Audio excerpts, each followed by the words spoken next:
Hello students, आज इस video में हम चैप्टर 6 वर्ग और वर्गमूल प्रश्नावली 6.3 से क्वेश्चन नंबर 7 और 8 सोल्व करेंगे।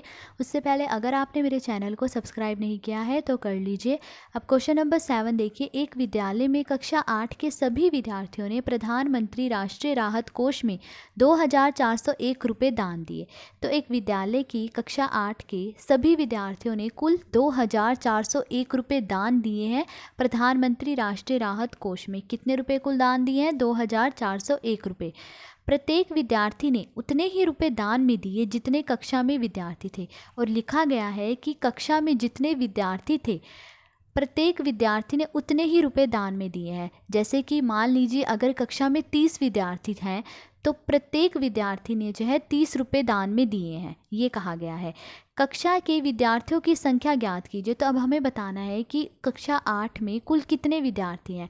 तो देखिए, जब भी किसी क्वेश्चन में इस तरह से लिखा गया हो कि भाई जितने विद्यार्थी हैं उतने ही रुपए दान में दिए हैं, या फिर जितने कक्षा में विद्यार्थी उतने ही पौधे लगाए गए हैं, इस तरह से लिखा हो तो हमने क्या करना है, जो संख्या हमें दी गई है हमने उसका वर्गमूल निकाल लेना है। जैसे कि यहाँ पर संख्या दी गई है 2401, तो हम इसका क्या करेंगे, वर्गमूल निकालेंगे। तो जो वर्गमूल आएगा वही क्या होगी, कक्षा के विद्यार्थियों की संख्या। तो देखिए, विद्यार्थियों द्वारा दान में दी गई कुल राशि कितनी है, 2401 रुपये। अब क्योंकि प्रत्येक विद्यार्थी ने उतने ही रुपए दान में दिए हैं जितने कक्षा में विद्यार्थी थे, तो इसीलिए विद्यार्थियों की संख्या बराबर 2401 का वर्गमूल। ठीक है, तो अब हम 2401 का वर्गमूल निकालेंगे। तो उसके लिए सबसे पहले 2401 के अभाज्य गुणनखंड निकालेंगे। तो अब देखिए, सबसे छोटी अभाज्य संख्या कौन सी है, 2। पर ये संख्या 2 से नहीं कटेगी क्योंकि इसका इकाई का अंक क्या है, 1 है। और 2 से वो संख्याएं कटती हैं जिसका इकाई का अंक 0, 2, 4, 6 या 8 हो। तो ये संख्या 2 से नहीं कटेगी। 2 के बाद अगली अभाज्य संख्या 3।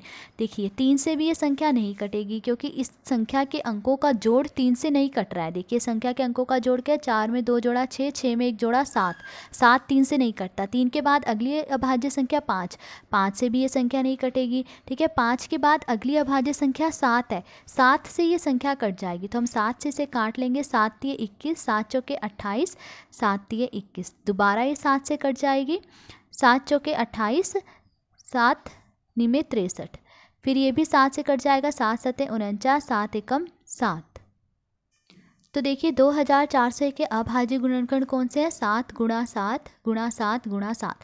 अब हमें 2401 का वर्गमूल निकालना है, तो हम इनके क्या करेंगे, 2 के जोड़े बना लेंगे। तो एक जोड़ा ये बन गया और एक जोड़ा ये बन गया। अब इन जोड़ों में से एक एक ले लेंगे। यहाँ से एक साथ ले लिया और यहाँ से एक साथ ले लिया। अब 7 को 7 से गुणा करेंगे तो क्या आएगा, 49 आया। तो 2401 का वर्गमूल क्या है, 49 है। तो विद्यार्थियों की संख्या भी क्या होगी, 49। तो अतः विद्यार्थियों की संख्या है बराबर 49। ठीक है, तो ये था question number 7। Next question number 8 देखिए। क्वेश्चन नंबर 8 है, एक बाग में 2025 पौधे इस प्रकार लगाए जाने हैं कि प्रत्येक पंक्ति में उतने ही पौधे हों जितनी पंक्तियों की संख्या हो। तो एक बाग में कुल 2025 पौधे लगाने हैं और वो इस तरह से लगाने हैं कि प्रत्येक पंक्ति मतलब प्रत्येक लाइन में उतने ही पौधे हों जितनी की पंक्तियों की संख्या हो। तो जितनी पंक्तियों की संख्या हो उतने ही प्रत्येक पंक्ति में पौधे लगाने हैं। कि मान लीजिए अगर पंक्तियों की संख्या 20 है, अगर 20 लाइनें हैं तो एक लाइन में 20 पौधे ही लगाने हैं। ठीक है, पंक्तियों की संख्या और प्रत्येक पंक्ति में पौधों की संख्या ज्ञात कीजिए। तो अब हमें पंक्तियों की संख्या बतानी है कि कुल कितनी पंक्तियां हैं और प्रत्येक पंक्ति में कितने पौधे लगे हैं वो बताने हैं। तो अब देखिए, जब भी क्वेश्चन में इस तरह से दिया हो कि जितनी पंक्ति है उतने ही पौधे लगाने हैं, जितने कक्षा में विद्यार्थी है उतने ही रुपए दान में देनी है, तो इस तरह से लिखा गया तो वहाँ हम दी हुई संख्या का क्या निकालते हैं, वर्गमूल। तब यहाँ पर दी गई संख्या क्या है, 2025। तो हम इसका वर्गमूल निकालेंगे। तो जो वर्गमूल आएगा वो क्या होगी, पंक्तियों की संख्या। तो देखिए, कुल पौधे कितने हैं, 2025। क्योंकि प्रत्येक पंक्ति में उतने ही पौधे लगाने हैं जितनी की पंक्तियों की संख्या है, तो इसीलिए पंक्तियों की संख्या क्या होगी, 2025 का हम वर्गमूल निकालेंगे। तब 2025 का वर्गमूल निकालना है तो पहले इसके अभाज्य गुणनखंड निकालेंगे। तो देखिए सबसे छोटी अभाज्य संख्या 2 है, पर ये 2 से नहीं कटेगा क्योंकि इसका इकाई का अंक 5 है। 2 के बाद अगली अभाज्य संख्या 3 है। देखिए ये 3 से कट जाएगा क्योंकि इसके अंकों का जोड़ 3 से कट रहा है। देखिए 2 और 2 4, 4 में 5 जोड़ा 9, 3 तिये 9, ठीक है 9। तो इसके संख्या के अंकों का जोड़ 3 से कट रहा है, तो ये संख्या 3 से कट जाएगी।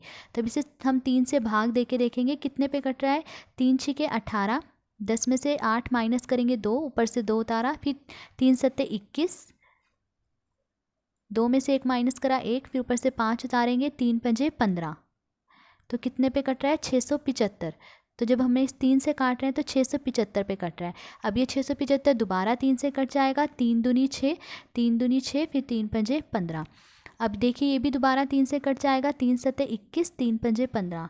75 भी 3 से कट जाएगा, 3 दूनी 6, 3 पंजे 15। अब देखिए 25 जो है ये 3 से नहीं कटेगा, 25 जो है 5 से कट जाएगा, 5 पंजे 25, 5 एकम 5।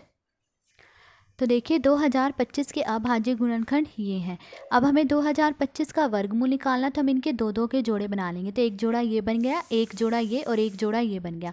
अब हम इन जोड़ों में से एक एक ले लेंगे। यहाँ से 1 3 ले लिया, यहाँ से भी 1 3 और यहाँ से 1 5 ले लिया। अब इन्हें गुणा करेंगे, 3 तिये 9, 9 पंजे 45। तो 2025 का वर्गमूल क्या आया, 45 आया। तो पंक्तियों की संख्या भी क्या होगी, 45।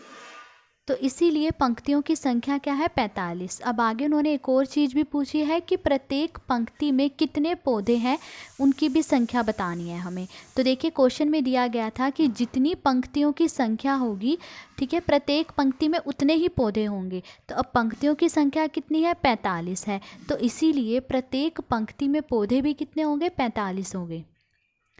तो पंक्तियों की संख्या 45 है और प्रत्येक पंक्ति में पौधों की संख्या भी क्या है, 45 है। ठीक है, तो ये था क्वेश्चन नंबर 8। आज इस वीडियो में हमने क्वेश्चन नंबर 7 और 8 सोल्व करा। और अगर आपको वीडियो अच्छी लगी हो तो please like, share and subscribe. Thank you.